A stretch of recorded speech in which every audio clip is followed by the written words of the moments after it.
Alright, so yesterday we laid down 4 pallets of sod, and before this all dries out we need to get my temporary sprinkler system set back up. So I'll go over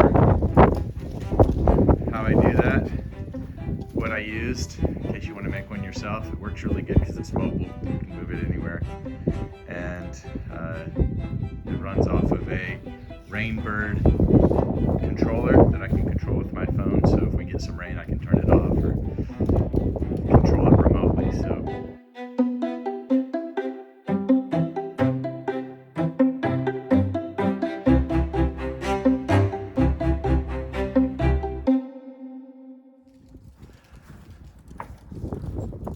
So for my sprinkler system, I just use hoses.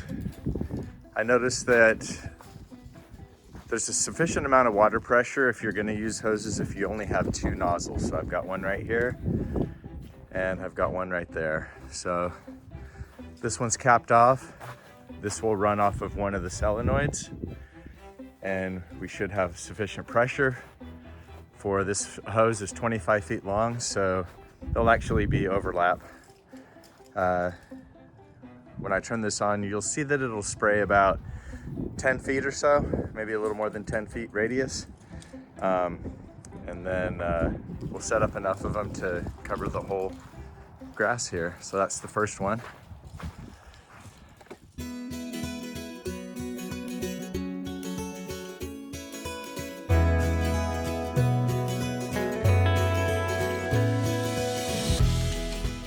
All right, so that's the second one. And I just want to make sure I have just enough coverage to get all the grass. I'm not really worried about this area yet because I think I'm gonna sod this one in the next couple of weeks. I think I'm gonna finish it up. But in the meantime, I just want to make sure that this is grass is getting water every day. And I'm gonna turn it on and see if I need to put another one over here. We still have 3 sprinkler heads that we can use if we need to. So let's turn it on and see how it goes. So each one of these, that first section over here, that hose is tied in to this first solenoid on the right.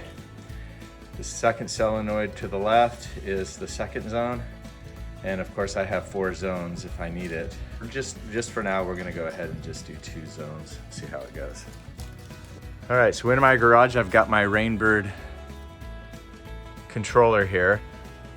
I've got the wires hooked into here, and you can see it runs down and along here. I just kind of put it on the outside here since it's a temporary sprinkler system. And it just runs in, you just wire up each one of these solenoids right here, and then they should turn on. One thing that I definitely need to do is plug it into a water source. We want zone 1. Let's go 5 minutes and see how it goes. And there, it's showing that it should be going.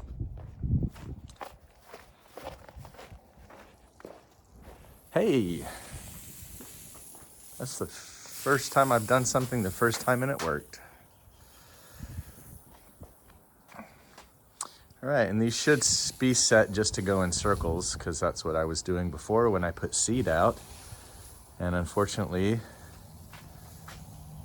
none of the seed germinated. That's why we're doing sod now. All right, it's working. I think that one needs to be adjusted a little bit. It's sitting too kind of crooked. Things looking pretty good. Let's go ahead and start this second zone and see how that goes. Okay, we'll do it for 4 minutes because it won't let me go to 5. All right, and it looks like we should have blast off. Oh my goodness, we got it cracked. Look at that guy. All right, we gotta change him out. These were left outside all winter long, and I'm sure there was water in this one, and we had a couple of freezes, so We're gonna go ahead and change this one out with hopefully one that's not cracked. So let me get some Teflon tape and we'll just screw this on here and we should be good to go. So when I buy these, I like the Rainbird. They're really good. You definitely want to use Teflon tape.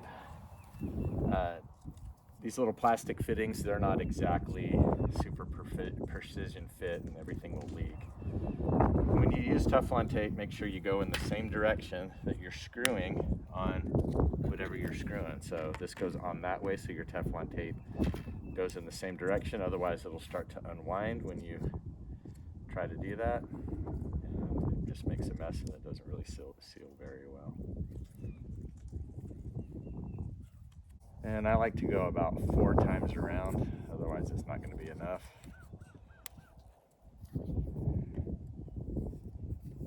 Screw that on.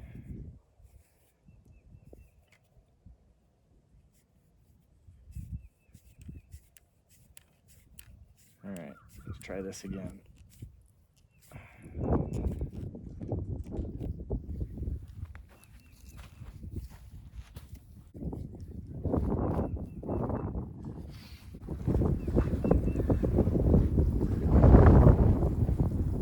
That's much better.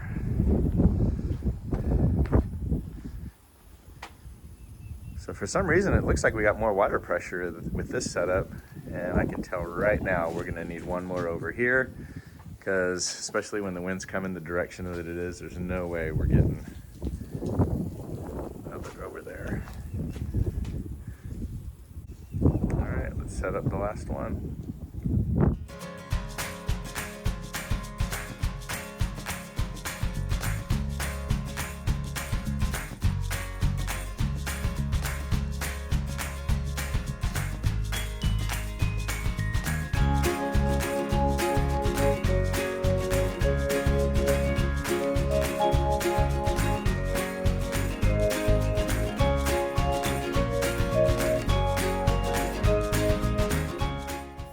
All right, it took me a while to tweak it, but I got that one just right. So if you're not familiar with how to adjust a sprinkler, they're almost all exactly the same.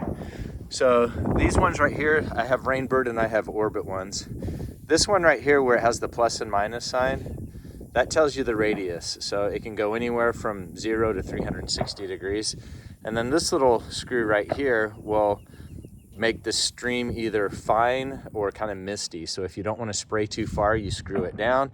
If you want it to shoot a further distance, then you would back that out. So for example, on this one just now, I didn't like that it was going too far because it was spraying on the barn and it was spraying on the patio. So I adjusted that screw where the water comes out. And if you screw it down, it'll go less far. If you screw it back up, it'll go further. So pretty simple. So there is if you want to do a corner like this, it's easy if you're doing 360 like all of these. You just open it wide up and then it goes in a 360 degree pattern. This one, on the other hand, you have to go ahead and let it do a full cycle where it goes right, then left, and you need to see where it turns back the other direction. When it turns back the other direction, then you need to turn it so it's even with where you want it to stop. And then you let it do its cycle, and you can see we sprayed way over here. So I've just basically kept adjusting it every time it did a cycle until the water sprays basically at a 90-degree angle. I'm gonna go ahead and run each one of these stations, I don't know, for about 15 minutes. We'll see how wet it gets, and then I'll go ahead and I'll set the daily watering schedule, and hopefully this grass will be a lush yard for us.